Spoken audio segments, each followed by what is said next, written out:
வரலாற்று நிகழ்வுகளின் வரிசையில் இன்று நான் உலகின் தலைசிறந்த பெண்மணிகள் பற்றி பேசுகிறேன்.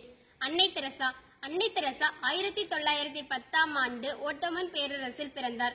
அவர் ஒரு கிறிஸ்துவ மதத்தைச் சேர்ந்தவர். அன்னை தெரசா கத்தோலிக்க தேவாலயத்தில் ஒரு கன்னியாஸ்திரி. அவர் சிறுவயதிலிருந்தே மத வாழ்க்கையை வாழ விரும்பினார். 1929இல் அவர் இந்தியா வந்தார். இந்தியாவில் பல ஆண்டுகள் வாழ்ந்த பிறகு அவர் இந்திய குடியுரிமையை ஏற்றுக்கொண்டார். பக்தியுள்ள பெண்மணிக்கு 1962இல் பத்மஸ்ரீ விருது வழங்கப்பட்டது. 1980இல் பாரத ரத்னா விருது வழங்கப்பட்டது.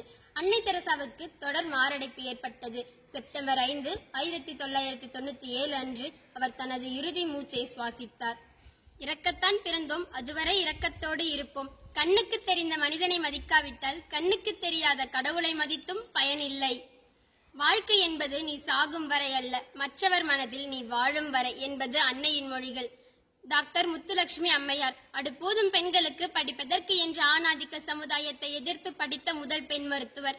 தேவதாசி முறை ஒழிப்பு சட்டம், இருதார தடை சட்டம், பெண்களுக்கு சொத்துரிமை வழங்கும் சட்டம், குழந்தை திருமண தடை சட்டம் ஆகியவை நிறைவேற காரணமாக இருந்தவர். ஔவையார். ஔவையார் இரு அரசர்களிடமும் தூது சென்று போரை தவிர்க்க துணை புரிந்தவர். எத்திசை செய்யினும் அத்திசை சோரே என்று அஞ்சாத அரசனிடம் உரைத்த வீர பெண்மணியே ஔவையார். ஔவையார் எழுதிய முதல் பாடல் ஆத்திச்சூடி. உலகில் பிறக்கும் ஒவ்வொரு குழந்தையும் முதலில் படிக்கும் சிறப்பு.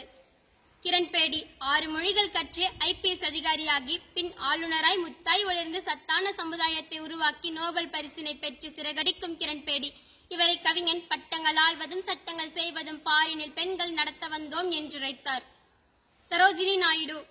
கவிஞராகவும் சமூக ஆர்வலராகவும் திகழ்ந்த சரோஜினி நாயுடு முதல் கவர்னராக 2 ஆண்டுகள் பொறுப்பில் இருந்தார். இந்தியாவில் முதல் பெண் கவர்னரும் இவர்தான். இந்திய தேசிய காங்கிரசின் முதல் பெண் தலைவர் என்ற பெருமையும் இவருக்கு உண்டு. இவர் இந்தியாவின் நைட்டிங்கேல் என்று அழைக்கப்படுகிறார். இவர் 1879ஆம் ஆண்டு இவ்வுலகில் பிறந்து பல சாதனைகளை படைத்த 1909ஆம் ஆண்டு மறைந்த வீர தமிழ் மகள். கேபினட் விஜயலட்சுமி பண்டிட். இந்தியாவில் கேபினட் பதவி வகித்த முதல் பெண் கேபினட் விஜயலட்சுமி பண்டிட் ஆவார்.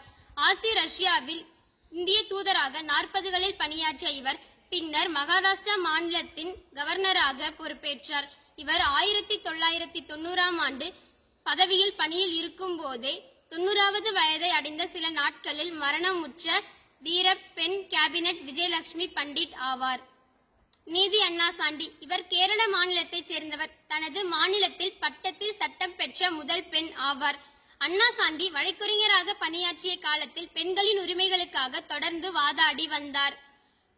இவர் இந்தியாவின் முதல் பெண் நீதிபதியாக பதவியேற்றார். 1959ஆம் ஆண்டு கேரள உயர் நீதிமன்றத்தில் முதல் பெண் நீதிபதியாக பதவியேற்றார். அதனால் நீதி அண்ணா சாண்டி என்று புகழப்படுகிறார் அண்ணா சாண்டி. கேப்டன் லட்சுமி சாகல். மருத்துவம் படித்த லட்சுமி சாகல் இந்திய தேசிய ராணுவத்தில் அதிகாரியாக நியமிக்கப்பட்டார். ஜான்சிரானின் பெயரில் படையை உருவாக்கிய பெருமைக்கு உரியவர் கேப்டன் லட்சுமி சாகல். இதற்கு பெண்கள் பலரும் ஆதரவு தெரிவித்து படையில் இணையவே அன்போடு கேப்டன் லட்சுமி சாகல் என்று அழைக்கப்பட்டார்.